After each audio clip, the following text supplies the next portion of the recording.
Welcome back to physics practical class. Today we are going to find the resistance per centimeter of a given wire. That is, we have a wire like this. So this is a nichrome wire. For this wire per centimeter, what is the resistance? That's what we have to find out. We have to find the resistance per centimeter of a given metallic wire. And for this one we will do the same experiment as what we done in the 10th standard for verification of Ohm's law. Using the same method, we will find the resistance of this wire using Ohm's law. Then, after that, finding the resistance, you have to take the length of this wire. Then, you find the resistance per centimeter of the wire. So, now we are done with the diagrams. So, this is our circuit diagram. So, in this circuit diagram, we have a source here. That is the battery.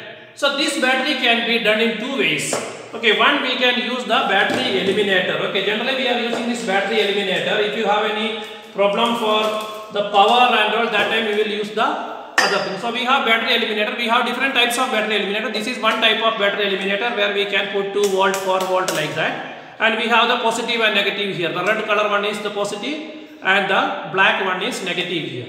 Now you see here, after that we have a key here. This key is to switch on and switch off the power supply from here, but already in this eliminator we have a switch to switch on and switch off. So as we have already one this switch on and switch off here, if you don't connect this key also no issues. But if you are not using the eliminator, we are using box like this, battery box, where we will keep the cell. This is for 4 cells and we will take connection from here. In that case we have to connect a key also there. So this type of key we have to use in that one. Okay, where if you are using this type of box, you use the key. If you are using the eliminator, if you are not using the key also, no issues.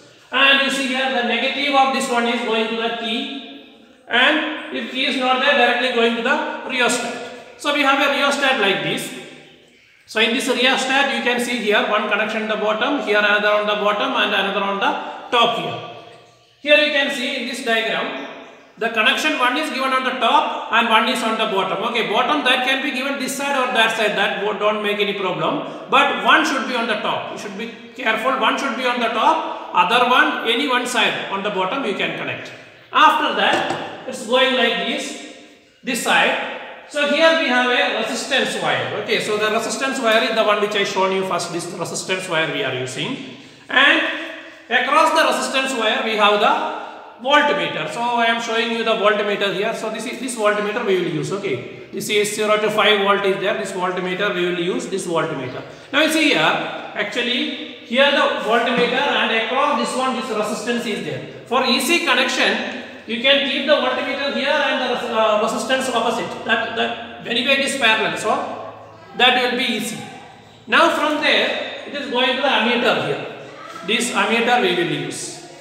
Or simply I can say what you have to do is this eliminator, rheostat, then this voltmeter and ammeter, everything is in a circle here. Everything is in a circle. So all the components you connect in a circle, you should take care that this positive where comes that side, the positive of the ammeter and positive of the voltmeter should come to the same side. Everything in a circle. Then across the voltmeter you connect this wire. Okay, while during connection I will show you how it is. So that is the connection. Now what we have to do is we have to move this one. When you move this one, what will happen? Here current and voltage different readings will come. So you find out for voltage you can start from 0.5 volt what is the current, then for 1 volt what is the current, like that we can find out. And 10th standard, here only we calculated the resistance. Here we are not doing like that. That's a small difference. We are taking only voltage and current. Now using that voltage and current, we are drawing a graph. Here you have to take delta V by delta I. When you take delta V by delta I, you will get the resistance here. Once if you get the resistance, very simple.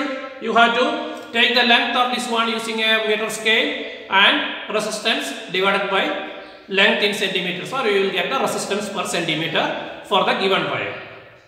Now we will do it. So our materials are ready here.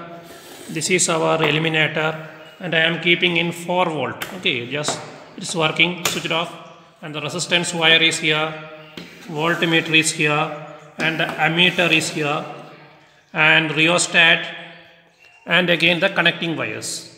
Now for this one, voltmeter and ammeter, you have to write the range and the least count of this voltmeter and ammeter. I think you know how to find out the range. So this one you can see it is starting from 0 to, starting from here 0 to 5. So the range is 0 to 5. And the least count will be from 0 to 1. It is divided into 10 divisions. So one small division will be 1 divided by 10, that is 0.1 volt. Similarly, if you take this ammeter also, it is starting from 0 to 1 ampere. Okay, sometimes you are provided with milliampere, means you can use the milliampere also. This is ampere only. So it is 0 to 1 ampere is given, and you see how much is the minimum value. The 0.2 is divided into 10. So one small division will be 0.02. Okay, like that you have to find out the least count and the range of voltmeter and ammeter. Now we will do the connection for this one.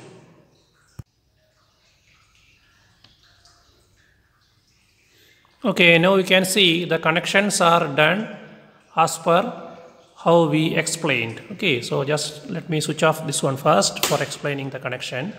So you can see from the negative of this terminal, it is coming to the rheostat. And another connection is coming from the top of the rheostat. Already I explained to you, that is one should be from the top and one should be from the bottom. And that wire is coming to the voltmeter here. Okay, so when it is coming to the voltmeter, you see here, the voltmeter, here one it is connected, here it is connected. And your resistance wire is connected across these two wires, that is from here to here. Okay, while connecting you should be very much careful. It should stand like this, it should not twist like this. Okay, if it is twisted like this, it will not go through the full wire. The current will go, if it is touching like this here, it will go through that one, so proper value you will not get.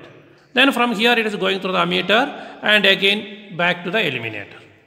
Now what we have to do is, we have to switch on the eliminator. First I am putting in 2 volt here, and you can adjust the value of current here. Okay, you can adjust the value of current here and for a required value of voltage. Okay,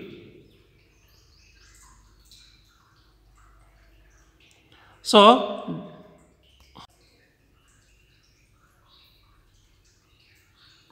now when we move the rheostat here, this voltage also, the voltmeter also is moving. You can see that the voltmeter is moving. According to that one, the ammeter also shows different values. So now what you have to do is, you have to keep the voltmeter in 0.5 volt, or you can start from 1 volt also. You can keep it in 1 volt and you check what is the corresponding value in the ammeter. So it is coming there also 0.1 ampere. Okay, so this is 0.1 volt is there and it is showing 0.1 ampere there. Okay, you can see this is 0.2, so it is coming 0.1. Okay, a little bit parallax problem will be there from the position of the camera. Okay, it's showing 0.1 only. Now what you have to do is, you have to move the rheostat and make it 1.5 volt, 2 volt. This one, if you want, you can increase a little bit to 2 volt also, and you find out what is the voltage coming by changing this one, and the corresponding ammeter reading also you have to take. So when you change the voltmeter reading, you can see the ammeter reading also will change according to that one. Okay, so a little bit clarity problem is there because this is moving. Okay, so different values of voltmeter and or different values of current and voltage you can check, and you can make a tabular column for that one. Okay, so already we got for 1 volt 0.1, so you can get the ratio. 1 volt 0.1 comes, means for 1.5 0.15 will come. Okay, but we cannot take 0.15 here because its minimum is 0.02. So whatever is possible using that least count, that values only you have to take. So you can take 1, then you can take if you want, you can take another like 2, 3, 4, 5 you can take. Otherwise in between values also you can take, but you should be careful that the value which you are getting here should be a multiple of the least count. Okay, according to that one only you have to take the reading.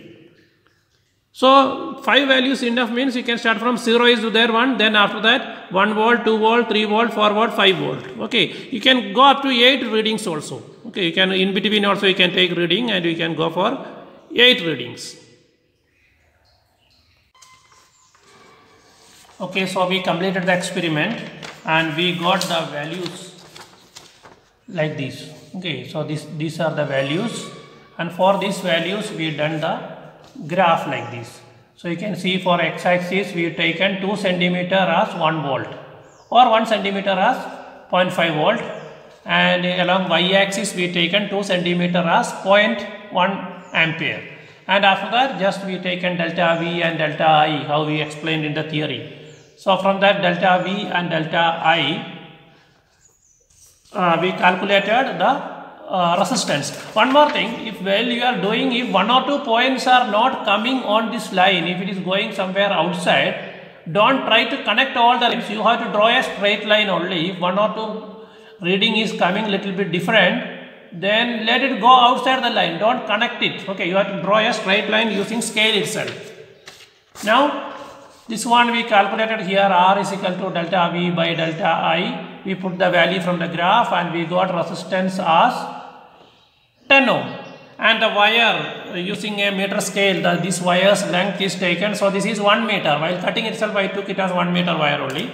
So 100 centimeter is there. So resistance per centimeter is 10 ohm by 100 centimeter will come, or 0.1 ohm per centimeter is the resistance per centimeter of the wire. Then just like the previous experiment also, you have to attach this one along with the answer sheet or your record book and you write the result. And while drawing the graph, the scale and all is important.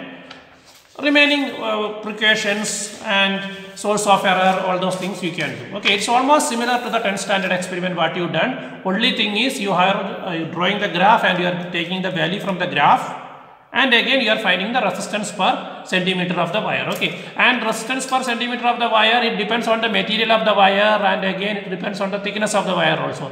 So sometimes the wire it may be taken from another roll, so that it can go a little bit different also, nothing wrong in that one. But for all the values that you have to get is almost straight line. That's the main point. Thank you.